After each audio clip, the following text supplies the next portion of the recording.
ठाकरेंच्या शिवसेनेकडून बैठकीला गैरहजर राहिलेल्या खासदारांना नोटीस बजावली जाणार आहे। व्हीप बजावून सुद्धा 6 खासदार बैठकीला गैरहजर होते। त्यामुळे 6 खासदारांची अनुपस्थिती पक्षविरोधी कृती आहे का? 6 खासदारांना व्हीप लागू होतो का? हे प्रश्न आणि संभाव्य न्यायालयीन लढाई या सगळ्यावरती पुन्हा एकदा जोरदार खल सुरू झालाय। पाहूया या संदर्भातला हा खास रिपोर्ट।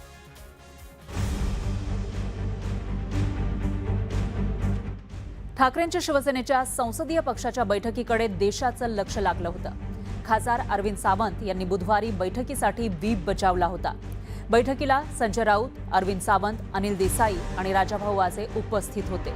मात्र ओमराजे निंबाळकर, भाऊसाहेब वागचौरे, संजय दीना पाटील, संजय जाधव, संजय देशमुख आणि नागेश पाटील आष्टीकर यांच्यासह 6 खासदार गैरहजर राहिले। त्यामुळे ठाकरेंच्या शिवसेनेकडून कारवाई करणार असल्याचं स्पष्ट करण्यात आलं।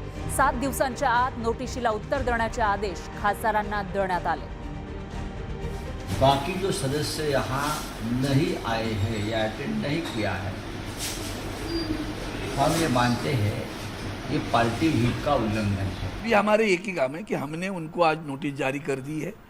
वो जो शोकॉज नोटिस जिसे कहते हैं वो जारी करे है। उनको मीटिंग नोटिस शाम तक मिल जाएगी हर एक को। संजय राऊत यांनी पक्षफुटीच्या प्रश्नावर आक्रमक भूमिका घेतली। 2022 मधील शिवसेना फुटीवरील प्रकरणाचा अंतिम निकाल अद्याप आलेला नसल्यामुळेच अशा घटना घडत असल्याचा आरोप राऊतांनी केला। तर विधिमंडळाचे माजी मुख्य सचिव अनंत कळसे यांनीही व्हीपच्या अनुषंगाने महत्त्वाच्या मुद्द्यांकडे लक्ष वेधलं। जस्टिस भगवती, चंद्रचूड, कृष्णा अय्यर, जस्टिस खन्ना हे अत्यंत प्रसिद्ध जजेस आहेत। मला एक समजत नाही का हा निर्णय दिला जात नाही। आज सर्वोच्च न्यायालयाकडून पूर्ण आदर राखतो, रिस्पेक्ट आहे मला न्याय व्यवस्थेबाबत। ते मला अपेक्षा आहे की हा निर्णय जर आला असता तर आज कदाचित हे प्रकरण सोडवताना फार आपल्याला सोपं गेलं असतं। शिवसेनेतील फूट, पक्ष आणि चिन्ह कुणाचा व्हीप वैध यावर मागील 4 वर्षांपासून न्यायालयीन लढाई सुरू आहे। ही लढाई आणि आत्ताचा तिढा यावर अनंत कळसेंनी भाष्य केलं। खासदारांनी नवीन गट स्थापन करून लोकसभाध्यक्षांना पत्र दिलं असेल तर नोटीस देऊन फरक पडणार नाही। मात्र संसदीय पक्षाच्या बाबतीमध्ये व्हीप लागू होतो की नाही हा मुद्दा सुप्रीम कोर्टात प्रलंबित आहे। ठाकरेंची शिवसेना लोकसभाध्यक्षांकडे अपात्रतेबाबतची याचिका दाखल करेल। मात्र पहिलंच प्रकरण सर्वोच्च न्यायालयामध्ये पेंडिंग आहे। आता हे दुसरं प्रकरण सुरू होईल याची आठवण कळसेंनी करून दिली।